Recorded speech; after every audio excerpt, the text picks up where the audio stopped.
दोस्तों एक ऐसे सैटेलाइट की कल्पना कीजिए जो हमारे अर्थ में होने वाले छोटे से छोटे बदलाव को भी आसानी से देख सके। ग्लेशियर्स के पिघलने से लेकर जंगलों के कटने तक, भूकंप से लेकर बाढ़ तक, ये कोई साइंस फिक्शन नहीं है बल्कि नासा और इसरो का निसार सैटेलाइट यही काम करने वाला है। आज के इस वीडियो में हम इसी निसार सैटेलाइट के बारे में बात करने वाले हैं कि आखिर ये कैसे काम करता है और ये हमारे फ्यूचर के लिए क्यों इम्पोर्टेंट है।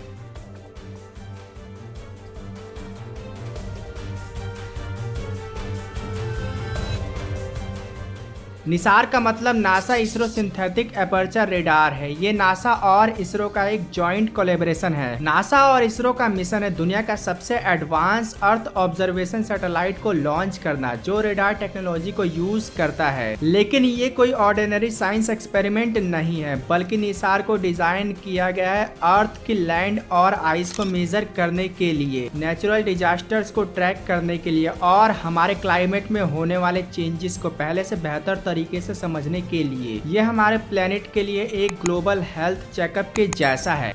सन 2014 में नासा और इसरो ने इस प्रोजेक्ट के लिए हाथ मिलाया जिसके लिए नासा ने एल बैंड बनाने की रिस्पॉन्सिबिलिटी ली जो इनक्रेडिबिलिटी सेंसिटिव है, जो जंगल, मिट्टी और अर्थ की क्रस्ट को स्टडी करेगा। वहीं दूसरी तरफ इसरो द्वारा निसार के लिए एस बैंड रेडार और स्पेसक्राफ्ट को बनाया गया है। साथ ही इसरो निसार प्रोजेक्ट को अपने famous Satish Dhawan Shri Harikota space centre से लॉन्च करने वाला है। जो इम्पोर्टेंट बात है वो ये है कि नासा और इसरो इस प्रोजेक्ट से आने वाले सभी डेटा को पूरी दुनिया के साथ शेयर करेंगे जिसका यूज गवर्नमेंट, साइंटिस्ट और किसान अपने बेनिफिट के लिए कर सकते हैं। लेकिन अब ये सवाल उठता है कि आखिर निसार कैसे काम करेगा, इसे कैसे पता चलेगा कि हमारी अर्थ पर क्या हो रहा है। निसार को आप एक सुपर पावरफुल कैमरा की तरह समझिए, लेकिन लाइट से फोटो लेने की बजाय ये रेडार वेव्स का यूज करता है। इसकी इसी रेडार टेक्नोलॉजी के कारण ये बादलों के पार, रात के अंधेरे और घने जंगलों में भी आसानी से देख सकता है। निसार में एक नहीं बल्कि दो रेडार्स है। पहला एल बैंड जिसे नासा द्वारा बनाया गया है जो लॉन्ग वेवलेंथ रेडार को भेजता है जिससे हम जंगल, रेगिस्तान और भूकंप के बाद धरती में होने वाले छोटे से छोटे बदलाव को भी आसानी से देख सकते हैं। वहीं एस बैंड जिसे इसरो द्वारा डेवलप किया गया है वो शॉर्ट वेवलेंथ को यूज करता है। ये छोटे बदलाव को देखने में कैपेबल है जैसे फसल, सब्जी और इंसानों द्वारा बनाए गए स्ट्रक्चर्स।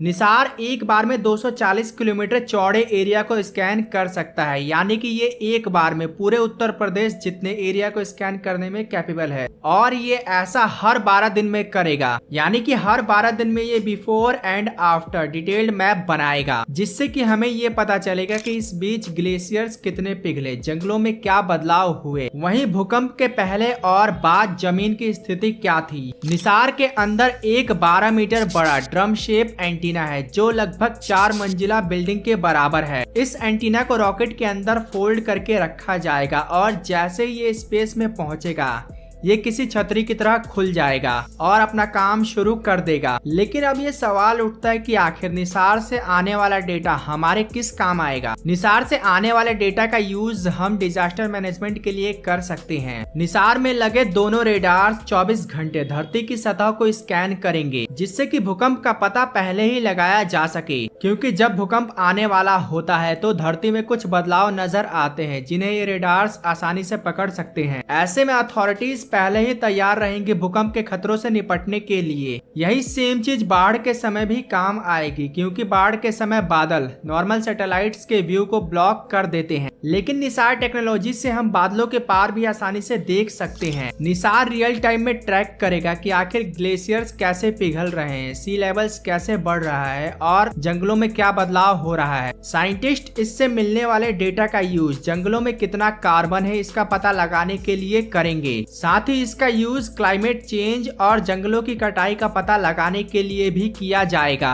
ताकि क्लाइमेट चेंज की प्रॉब्लम से निपटा जा सके। निसार के डेटा से किसानों का भी काफी फायदा होगा, क्योंकि निसार ये बताएगा कि आखिर मिट्टी में कितनी नमी है, क्या फसल आगे जाकर खराब हो सकता है या फिर नहीं, जिससे कि किसान अपनी फसलों को और बेहतर ढंग से उगा पाएंगे। वहीं जैसे जैसे सी लेवल बढ़ेगा वैसे वैसे निसार हमें डिटेल्ड अपडेटेड मैप्स देगा, जिससे कि हम उन शहरों को बचा सके जो समुद्र के किनारे बसे हुए हैं और जो फ्यूचर में समुद्र के नीचे समा सकते हैं, जैसे कि जकार्ता, मैक्सिको, मुंबई और कोलकाता। इसके अलावा रिसर्चर्स निसार के डेटा का यूज पोलर आइस मेजर करने के लिए, जंगलों की आग को मेजर करने के लिए और मीठे पानी की झीलों को मेजर करने के लिए भी करेंगे। इसके अलावा और भी बहुत सारी चीजों में निसार के डेटा का यूज किया जा सकता है, जिससे कि हम पृथ्वी को और बेहतर ढंग से समझ सकें। निसार को इसरो द्वारा 30 जुलाई 2025 को सतीश धवन श्री हरिकोटा स्पेस सेंटर से लॉन्च किया जाएगा। इसरो इसे लॉन्च करने के लिए अपने फेमस GSLV F-16 रॉकेट का यूज करने वाला है, जो इसे अर्थ से 747 किलोमीटर ऊपर ले जाएगा। जिसके बाद निसार अपना काम शुरू करेगा। हर 12 दिन में ये पूरे अर्थ को स्कैन करेगा और टेराबाइट्स डेटा को भेजेगा। इस मिशन को 3 साल के लिए डिजाइन किया गया है, लेकिन एक्सपर्ट्स ऐसा मानते हैं कि ये लंबे समय तक चल सकता है। इस मिशन की कीमत $1.5 बिलियन है। निसार सिर्फ एक सैटेलाइट नहीं है, बल्कि ये हमारी धरती का फ्यूचर प्रेडिक्ट कर सकता है। इससे मिले डेटा का यूज हम हमारी धरती में फ्यूचर में क्या बदलाव होने वाले हैं इसका पता लगाने के लिए कर सकते हैं, जो कि हमारे लिए एक बहुत अच्छी बात है। ऐसे में अब आप बताइए कि आखिर आपका इस प्रोजेक्ट के बारे में क्या मानना है। दोस्तों, क्या आप जानते हैं कि अपोलो 11 मिशन के दौरान बज एल्ड्रिन और नील आर्मस्ट्रॉन्ग से एक ऐसी गलती हुई जिससे कि वो धरती पर वापस नहीं आ पाते। यदि आप इस बारे में जानना चाहते हैं तो इस वीडियो को देखना ना भूलें, जिसका लिंक डिस्क्रिप्शन में दिया हुआ है। तब तक के लिए आपका बहुत बहुत धन्यवाद।